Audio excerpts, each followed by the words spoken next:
She can edit that part. Alright, name? It don't matter. Aaliyah. Mayumi Johnson. Cynthia. Alexica. Okay. Keyshawn Johnson. Let's go over so y'all can see the TV. Okay. Hello, my name is Maya Johnson. I'm a sophomore biology major out of Dallas, Texas. Today I'll be giving an informative speech over deja vu. So the main question is, what is deja vu? And deja vu is that feeling that you have. We all have this feeling of like you feel like you've been somewhere before, or you feel like you've experienced something before, or you've ate a food before, anything to where you feel like you've done it before but you haven't. So, yeah. So, I'm gonna tell y'all about the studies that I've researched about deja vu, because deja vu is something that has like no reasoning behind it, and it's still kind of one of the unknown things in the world. So this is like their idea of what deja vu is. Well, a neurologist I researched. And deja vu is basically a memory error. It's not only a memory error, but a memory illusion. So basically it's like your brain is having a memory that doesn't exist. And then your brain is trying to fix it as to where like basically let you know that that's a false memory. So then that's when you have that feeling like I've been here but I know I haven't been here. So it's like your brain is counteracting itself. So yeah, it's just basically your brain being confused. It's ultimately just a brain error. So yeah, and it happens in the frontal lobe of your brain. So because that's where all the stuff where your memories and stuff are. And then, what makes you more likely to have deja vu?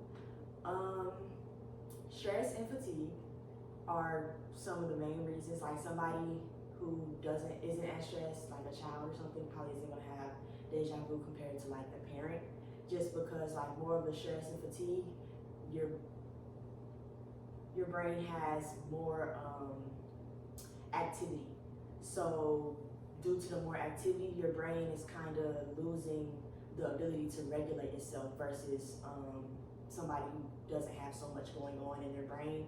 They will be able to regulate their brain or regulate their bodily functions normally, versus somebody who is tired and stuff like that.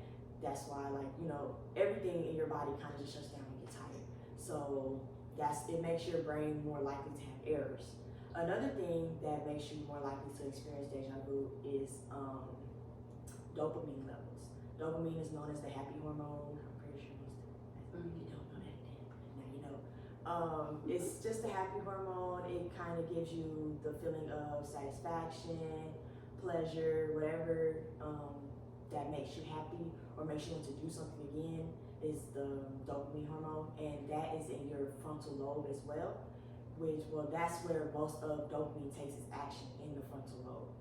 And due to it taking so much action in the frontal lobe, if you have increased dopamine levels, let's say you take a drug that increases your dopamine level, or you are just a person that's just super happy, or you have like ADHD and you're just this bubbly person, it can make your frontal lobe overwork. So then, just due to the overactivity, due to them your frontal lobe focusing mainly on the dopamine levels, it kind of makes more room for error, basically. So since it is a memory error in the frontal lobe, basically, the more room for error due to the increased dopamine levels, it will increase your chances of having deja vu. When does deja vu become dangerous? Of course, everybody has deja vu. It's at least once in their life, and basically, it's not it's harmless. Like, it doesn't do anything to you if you have it on a regular basis. But imagine having deja vu on a constant basis. You're having it multiple times a day, or you're having it once a day. Like, that's crazy as it is, because we probably have it maybe once a month. It's a very unique experience. So if somebody is to experience that every day and experience that every other hour, then they will probably lose touch with reality, because now you have a mixture of false memories and real memories, well, reality. So then they're gonna start, if you have so many false memories, you're gonna start to think, well, are they really false? So it can kind of drive people crazy, basically, and make you mentally insane, and you're just gonna go about your day kind of confused, as in what's real and what's fake, and have I been here before? You're gonna maybe convince yourself that you have memory loss, because like I remember doing this, but I can't remember doing it. You know what I'm saying?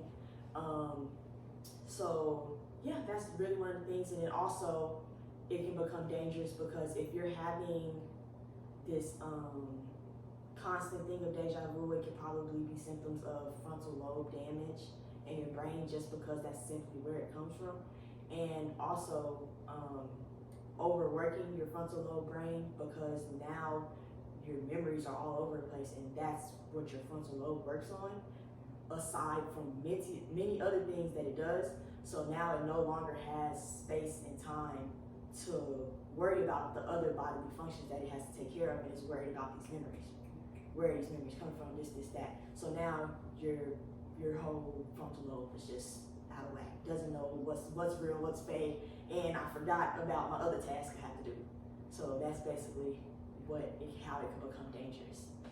So to conclude, I showed y'all about, informed y'all about deja vu, and practically what it is in a case, and what can increase deja vu, and how deja vu could become dangerous. And all of these are just studies, and I think deja vu, the reason I chose the topic deja vu is just because it's always been something that's so fascinating me, because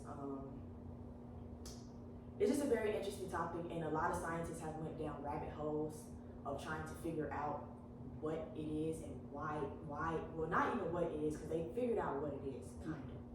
But it's no reasoning behind it. Nobody knows, why is our brain messing up?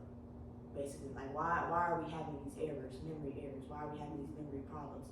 And no scientist has gotten down to the bottom of it. So that's kind of just been fascinating to me, that like out of everybody in the world, ain't nobody figured it out. So yeah, thank y'all for participating in my presentation. Truly appreciate it, and this will conclude my presentation.